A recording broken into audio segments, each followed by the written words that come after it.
വലിയ വിവാദങ്ങൾക്കിടയിലും ബോക്സ് ഓഫീസിൽ കുതിക്കുകയാണ് എമ്പുരാൻ. റിലീസ് ചെയ്ത ദിവസങ്ങൾ പിന്നിടുമ്പോഴും മോഹൻലാൽ പൃഥ്വിരാജ് ചിത്രം എമ്പുരാൻ തന്റെ 7 തിയേറ്ററുകളിലും ഹൗസ്ഫുള്ളായി പ്രദർശനം തുടരുന്നുവെന്നാണ് നിർമ്മാതാവും തിയേറ്റർ ഉടമയുമായ ലിബർട്ടി ബഷീർ പറയുന്നത്. തന്റെ 40 വർഷത്തെ സിനിമാ ജീവിതത്തിൽ ഇത് ആദ്യത്തെ സംഭവമാണ്.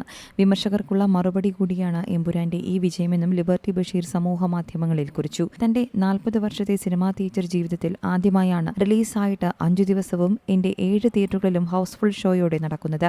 അടുത്ത ആഴ്ചയിലേക്കുള്ള ടിക്കറ്റും ബുക്കിംഗും ഫുള്ളായി പോവുകയാണ്. ഇത് ആദ്യ സംഭവമാണ്. ഇത്തരം സിനിമകൾ മലയാളത്തിലുണ്ടാകുമ്പോൾ അതിനെ വിമർശിക്കുന്നവർക്കുള്ള മറുപടി കൂടിയാണ് എമ്പുരാൻ സിനിമയുടെ വിജയമെന്നും ലിബർട്ടി ബഷീർ കുറിച്ചു. അതേസമയം എമ്പുരാൻ സിനിമയുടെ റീസെൻസറിംഗ് വിവരങ്ങൾ പുറത്തുവരികയാണ്. 24 കട്ടുകളാണ് സിനിമയിൽ വരുത്തിയിരിക്കുന്നതെന്നാണ് റിപ്പോർട്ട്. സ്ത്രീകൾക്കെതിരായ അതിക്രമ സീനുകൾ മുഴുവനായി ഒഴിവാക്കുകയും മതചിഹ്നങ്ങളുടെ പശ്ചാത്തലത്തിൽ വാഹനങ്ങൾ കടന്നുപോകുന്ന സീൻ വെട്ടിനീക്കിയിട്ടുമുണ്ട്. വിവാദമായ വില്ലന്റെ ബജ്രംഗി എന്ന പേര് ബൽദേവ് എന്നാക്കി മാറ്റിയിട്ടുണ്ട്. ഇതിനു പുറമെ സിനിമയിലെ നന്ദിക്കാടിൽ നിന്നും കേന്ദ്രമന്ത്രി സുരേഷ് ഗോപിയെ ഒഴിവാക്കി. മാർച്ച് 27 റിലീസായ എമ്പുരാൻ സിനിമയ്ക്കെതിരെ സംഘപരിവാർ കേന്ദ്രങ്ങളിൽ നിന്നും വലിയ എതിർപ്പും സൈബർ ആക്രമണങ്ങളും ഉണ്ടായതിനെ തുടർന്ന് ചില രംഗങ്ങൾ നീക്കം ചെയ്യാൻ തയ്യാറായതായി മോഹൻലാലും അണിയറ പ്രവർത്തകരും അറിയിച്ചിരുന്നു. ഗുജറാത്ത് കലാപത്തിന്റെ റഫറൻസുള്ള രംഗങ്ങളായിരുന്നു സംഘപരിവാറിൽ നിന്നും വിമർശനങ്ങൾക്കിടയാക്കിയത്. ഇതേ തുടർന്ന് ഖേദം പ്രകടിപ്പിച്ചുകൊണ്ട് മോഹൻലാൽ പങ്കുവച്ച കുറിപ്പ് സംവിധായകൻ പൃഥ്വിരാജ്, നിർമ്മാതാവ് ആന്റണി പെരുമ്പാവൂർ എന്നിവർ ഷെയർ ചെയ്യുകയും ചെയ്തിരുന്നു. News desk C Malayalam news.